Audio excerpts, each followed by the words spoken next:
Varahi silks వారి grand festive celebrations పొందండి 10,000 రూపాయలు ఆపై కొనుగోలుపై బంగారు నాణెం ఉచితంగా. అందరికీ నమస్కారం and welcome to Suman TV. Manashankara Varaprasad garu megastar film అంటే ఎవరు వెయిట్ చేయరు చెప్పండి. ఇందులో వెంకటేష్ గారు కూడా ఉండడం ఒక పెద్ద యాడెడ్ ప్లస్ పాయింట్. ఈ ఇద్దరు నటించిన సినిమా ఎలా ఉంది మాట్లాడదాం. మొన్ననే మనకు తెలుసు రాజా సాబ్ ఫిల్మ్ ని చీల్చి చెంగాడి ఉతికారేస్తారు సీనియర్ జర్నలిస్ట్ ప్రభు గారు. చాలా అపారమైన అనుభవం అయింది ఇండస్ట్రీలో. ప్రభు గారు, welcome once again to our conversation. Thank you. ఏంటి సార్, మనశంకర వరప్రసాద్ గారు ఎలా ఉన్నారు? బాగున్నారు. Shear entertainer. The purpose of a film is to entertain the people అనుకుంటే ఆడియన్స్ ఒక 2.5 గంటల సేపు చక్కగా ఎంటర్టైన్ చేయటమే సినిమా లక్ష్యం అనుకుంటే మాత్రం ఆ లక్ష్యాన్ని పర్ఫెక్ట్ గా రీచ్ అయినటువంటి సినిమాగా చెప్పుకోవచ్చు. అవునా? రాజా సాబ్ మీరు రాసిన రివ్యూ తర్వాత అందరూ ఉలిక్కి పడ్డారు. మీరు చెప్పిన మాటలకి అందరూ ఒకసారి ఈసారి ఏం చెప్తారా అని వెయిట్ చేస్తున్నారు.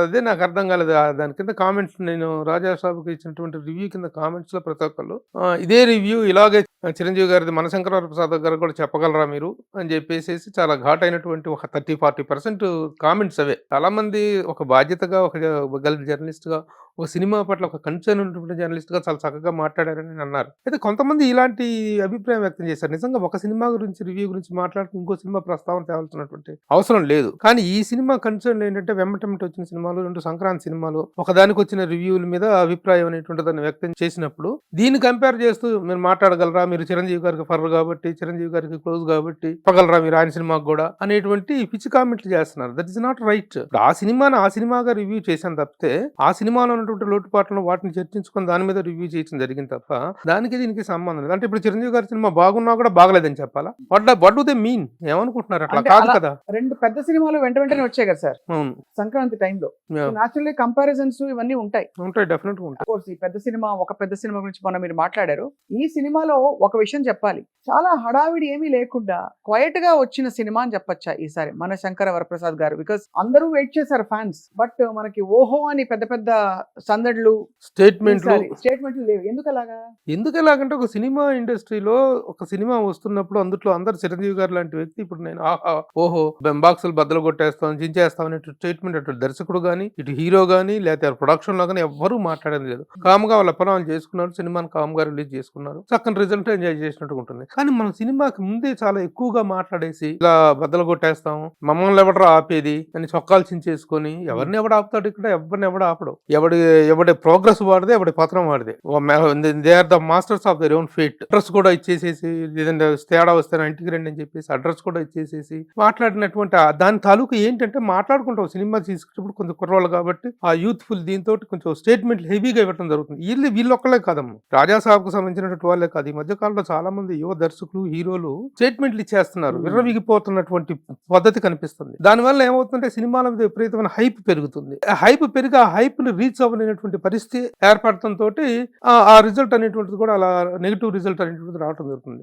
కానీ మనశంకర వరప్రసాద్ గారి సినిమాకు సంబంధించిన వాళ్ళు ఒక సినిమా చేశారు, చక్కగా కష్టపడ్డారు, రిలీజ్ దాకా ఎంత పబ్లిసిటీ అవసరం అంతవరకు పబ్లిసిటీ చేసుకున్నారు, ఎంత మాట్లాడాలో అంతవరకు మాట్లాడారు. కాబట్టి ఆ రిజల్ట్ కూడా అవైటెడ్ రిజల్ట్ అనేటువంటిది, ఎక్స్పెక్టెడ్ రిజల్ట్ అనేటువంటిది నీట్ గా వచ్చింది. చాలా తక్కువ టైంలో ఈ సినిమా నిర్మాణం జరిగినట్టు అనిపిస్తుంది. అంటే ఇప్పుడు జరుగుతున్నటువంటి నిర్మాణ పద్ధతులు, పరిస్థితుల్ని కనుక మనం చూసినట్టు ఒక్కొక్క సినిమా 3 ఏళ్ళు 4 ఏళ్ళు తీయటం ఒక ఫ్యాషన్ అయిపోయింది. ఆ రాజమౌళి గారు ఏ పుణ్యానంటూ ఆ సిస్టమ్ అనేటువంటిది పెట్టారు. ఆయన ఎవడైనా ఫ్లాప్లు ఇవ్వటం ద్వారా నష్టం కలిగిస్తారు ఇండస్ట్రీకి, కానీ సక్సెస్ ఇవ్వటం ద్వారా నష్టం కలిగించిన వ్యక్తి రాజమౌళి గారు. దాన్ని అభినందించాలా ఏమనాలో తెలియదు. ఎందుకంటే ప్రతి ఒక్కళ్ళు కూడా పులిని చూసి నక్కవాత పెట్టుకున్న చందంగా ప్రతి ఒక్కళ్ళు 3-20 సంవత్సరాలు 4-5 సంవత్సరాలు సినిమాలు తీయటమే ఒక ఫ్యాషన్ గా, ఆ విధంగా అంతంత చేసి అన్ని కోట్లు తగలయటమే మేకింగ్ లాగా ఫీల్ అవుతున్నటువంటి సందర్భం ఇది. అలాంటి సమయంలో చిరంజీవి గారు అంటే ఒక పెద్ద మెగాస్టార్ ని పెట్టుకొని, వెంకటేష్ లాంటి ఒక పెద్ద స్టార్ ని పెట్టుకొని, నయనతార లాంటి ఒక బిజీ హీరోయిన్ పెట్టుకొని, ఇంత ప్రొడక్షన్ 6 months లో దాదాపు 125 or 130 days లో చేశారు షూటింగ్. అంత తక్కువ టైంలో సినిమాని లాస్ట్ సంక్రాంతికి వస్తున్నాను తీసేసి పెద్ద సక్సెస్ కొట్టినారు అనిల్ రావిపూడి. నెక్స్ట్ సంక్రాంతి రాకముందే ఇంత పెద్ద సినిమాని డెలివరీ చేయగలిగాడు అంటే టు బి అప్రిషియేటెడ్. అది ప్రొడక్షన్ అంటే. అది ఒక డైరెక్టర్ కి సినిమా పట్ల, మేకింగ్ పట్ల, ఇటు పట్ల ఉన్న కాన్సన్ట్రేషన్ అంటే అది. ఆ విధంగా చేశారు కాబట్టి ఆ సినిమా ఇంత తక్కువ టైంలో నిజంగా చాలా హెల్దీ ప్రొడక్షన్ అని చెప్పుకోవచ్చు. హెల్దీ అంటే ఏమిటి? అంటే తక్కువ టైంలో తీయడం, బడ్జెట్ లిమిటేషన్స్ మెయింటైన్ చేయటం, ఓ సినిమాకి ఒక మార్కెట్ ఉంటుంది, ఒక రేంజ్ ఉంటుంది, ఒక ఇది ఉంటుంది. బట్ సార్ ఇవన్నీ క్రియేటివ్ ఎక్స్ప్రెషన్స్ కదా, ఉమ్. క్రియేటివ్ సెన్సిబిలిటీస్ కదా. ఎంత మనం క్రిటిక్స్ అయినా జర్నలిస్టులు అయినా దాన్ని ఎలా తప్పు పడతాం, ఏ ప్రాతిపదికన తప్పు పడతాం? ఇది కొలమానం అని చెప్పడానికి 100 రోజులు తీస్తే గ్రేట్, 150 రోజులు అయిపోతే నాట్ వెరీ గ్రేట్ అని ఎలా చెప్తాం? Very good question. ఇది ఎందుకంటే ప్రతి ఒక్కళ్ళు ఆలోచించాల్సింది, సమాధానం తమకు తాము ఎత్తుక్కోవాల్సి, సమాధానాలు ఇండస్ట్రీకి కూడా చెప్పాల్సిన అవసరం ఉంది. కానీ ఒకప్పుడు పరిస్థితుల్ని ఇప్పుడు పరిస్థితులను కంపేర్ చేసి, ఆ రోజుల్లో దానవీర సూరకర్ణ లాంటి సినిమా 30 రోజుల్లో తీసేశారు రామారావు గారు, దాసరి నారాయణరావు గారు 25 రోజుల్లో సినిమాలు తీశారు, 11 రోజుల్లో సినిమాలు తీశారు, ఆ రోజుల్లో చెప్పుకున్నటువంటి విషయాలు. కానీ ప్రస్తుత పరిస్థితుల్లో అలాంటి పరిస్థితి లేదు. అలాగని చెప్పి సంవత్సరాల పాటు సినిమాలు తీసేయడం కూడా హెల్దీ కాదు. రైట్. హెల్దీ కాదు. ప్రొడక్షన్ అనేటువంటి దానికి ఒక లిమిటేషన్. సినిమా అనేటువంటిది యాక్చువల్గా చెప్పుకునేది అంటే 6 నెలల్లో బ్యాలెన్స్ షీట్ క్లియర్ అయిపోయేటువంటిది సినిమా మేకింగ్, సినిమా నిర్మాణం, వ్యాపారం. అది అవును. ఆ బౌండరీస్, ఆ లిమిటేషన్స్ దాటి వెళ్ళిపోయి సినిమా మేకింగ్ పట్ల ఏమాత్రం బాధ్యత లేకుండా రోజుకు ఒక షాటు, అర షాటు, ఒక సీను, అర సీను తీసేసి చాలా గొప్పగా తీసేసాం అనేటువంటి ఫీలింగ్స్ తోటి ప్రొడక్షన్ ని డిస్టర్బ్ చేస్తున్నారు, డిస్ట్రాయ్ చేస్తున్నారు. ఆ పరిస్థితుల్ని ప్రశ్నించాల్సిన అవసరం ఉంది. కాబట్టి ఇన్ని రోజుల్లో తీస్తే గొప్ప, ఇన్ని ఎక్కువ రోజులు తీస్తే ఇది అనేటువంటిది కాదు. ఇన్ని రోజుల్లో తీసినప్పటికీ, ఎంత తీసినప్పటికీ కూడాను what is the final output, bullet దిగిందా లేదా, లేదా అది ఇంపార్టెంట్. అదే ఇంపార్టెంట్. అది ఇంపార్టెంట్. ఆ పాయింట్ ఆఫ్ వ్యూ నుంచి ఈ కాంబినేషన్ ఎలా కుదురుతుంది సార్, వెంకటేష్ గారు చిరంజీవి గారు? వెంకటేష్ గారిది అనుకోకుండా వచ్చినటువంటి ఒక గెస్ట్ క్యారెక్టర్, లాస్ట్ 20 minutes లో వచ్చేటువంటి క్యారెక్టర్ అది. అయినా కూడా అది ఒక యాంటిసిపేషన్ ఉంటుంది కదా, వెంకీ గారి ఫ్యాన్స్ ఎంతమంది ఉన్నారు? అవును, యాంటిసిపేషన్ ఉంది. ఆ యాంటిసిపేషన్ ఉంది. అయితే సినిమా అనేటువంటిది ముఖ్యంగా మనశంకర వరప్రసాద్ గారు అనేటువంటి సినిమా గురించే మాట్లాడుకుంటే, వెంకటేష్ ఫైనల్ గా వచ్చినటువంటి ఒక చిన్న గ్లింప్స్ అద్భుతంగా ఉంది ఆ కాంబినేషన్ ఇద్దరిది. ఓవరాల్ గా సినిమా గురించి చెప్పుకుంటే, from the beginning to the end it is a sheer entertainer. సరదాగా ఏ సినిమా, అది ఇందాక నేను చెప్పినట్టుగా సినిమా అనేటువంటిది 2.5 గంటల ప్రేక్షకులకు వినోదాల విందు అనుకుంటే, ఆ విందు అనేటువంటిది ఎంత బాగుంది, ఎంత కన్విన్సింగ్ గా ఉంది, ఎంత లవ్లీగా సాగిపోయింది, ఎలాంటి అబ్సీన్ సీన్స్ కానీ, ఎక్స్పోజర్ కానీ లేకుండా సకుటుంబ సపరివార సమేతంగా కూర్చొని చూడదగినటువంటి చక్కని ఇది. యాక్షన్ ఉంది, సెంటిమెంట్ ఉంది, చైల్డ్ సెంటిమెంట్ ఉంది, క్రైమ్, ఇవన్నీ కలుపుకున్నటువంటి ఒక సినిమాని చక్కగా హ్యాండిల్ చేయడం జరిగింది. అండ్ ఇందులో ముఖ్యంగా అంటే మనకు తెలిసి పాటలు ఎలా ఉన్నాయి సార్? పాటలు తెలుసు కదా, సూపర్ డూపర్ హిట్ అయినటువంటి ముఖ్యంగా మీసాల పిల్ల సాంగ్ తోటి ఒక అద్భుతమైన సెన్సేషన్ రేంజ్ సాంగ్. ఆ పాటకి కవర్ సాంగులు చేయడం లేరు ప్రపంచవ్యాప్తంగా. అన్ని దేశాల్లో నుంచి, అన్ని చోట్ల నుంచి కవర్ సాంగ్ అనేటువంటిది చేయటం చాలా హిట్ అయింది. అలా మిగతా విషయాలు కూడా భీమ్స్ సిసోడియా మ్యూజిక్ చాలా మంచి మ్యూజిక్ ఇచ్చాడు. చాలా ప్లజెంట్ సినిమాగా దాన్ని అన్ని విధాలుగా మ్యూజిక్ పరంగా కానీ అన్ని యాంగిల్స్ లో కూడాను. కథ కూడా పాత కథని పట్టుకుని మళ్ళీ గొప్ప కథ ఏం కాదు, భార్యాభర్తల మధ్య వచ్చే చిన్న ఇది. భార్యగా కూతురుకు సర్ది చెప్పుకోవాల్సినటువంటి తండ్రి వాళ్ళ కాపురంలో చిచ్చు పెట్టి మంట పెట్టేసి, అంటే ఒకప్పుడు ఇలాంటి సినిమాలు బాగా ఆడేవి, బాగా ఇష్టపడి చూసేవాళ్ళు ఎమోషనల్ దీనికోసం.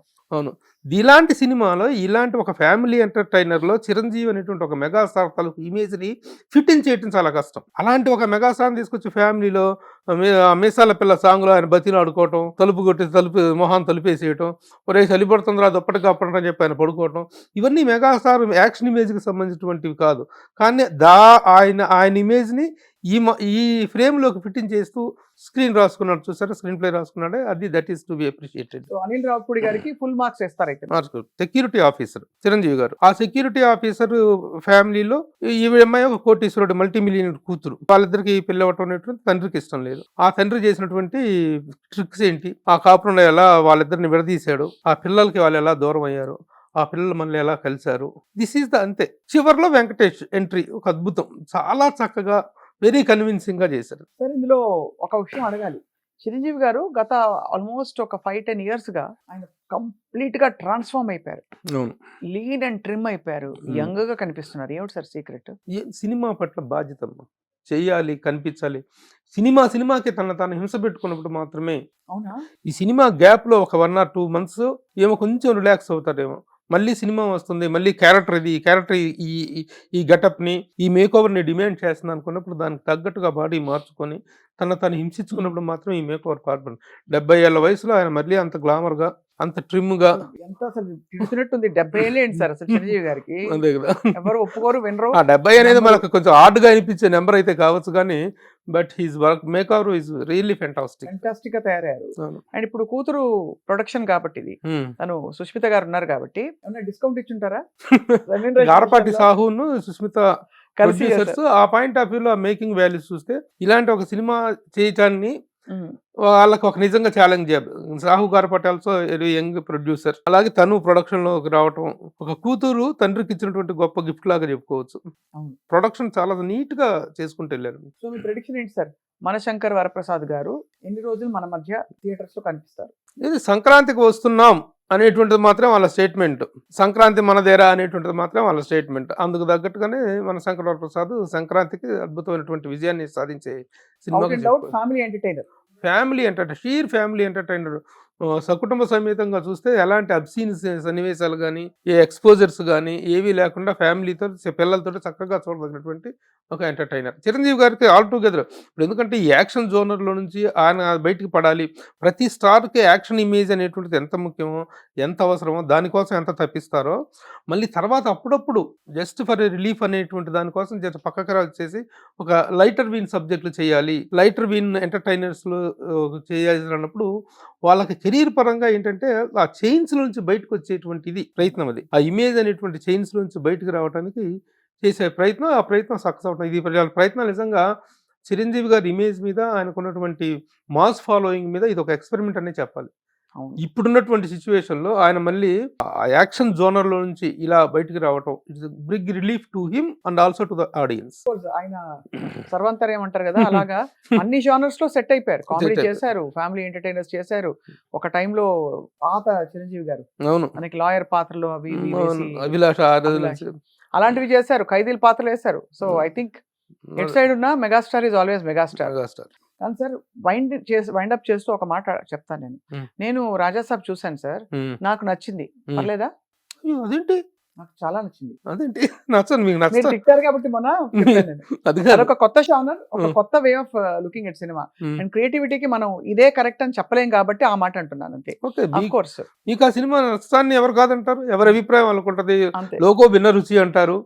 అలాంటి సినిమా మళ్ళీ ఇంకొకటి చెప్పాల్సింది ఏంటంటే మీరు రాజాసాబ్ ప్రస్తావన తెచ్చారు కాబట్టి, సరే దాంట్లో కొన్ని సీన్స్ కొన్ని అవి మళ్ళీ రీఎడిట్ చేయటం, కొన్ని కొత్తగా జాయిన్ చేయటం చేసిన తర్వాత సినిమా చాలా బెటర్ అయిందని అది నేను టాక్ వచ్చింది. వింటున్నాను. చాలా బెటర్ అయిందని రాత్రి థియేటర్ దగ్గర మా మీడియా ఫ్రెండ్స్ కూడా చెప్తుంటే వినటం జరిగింది. హ్యాపీ, మంచిది కదా.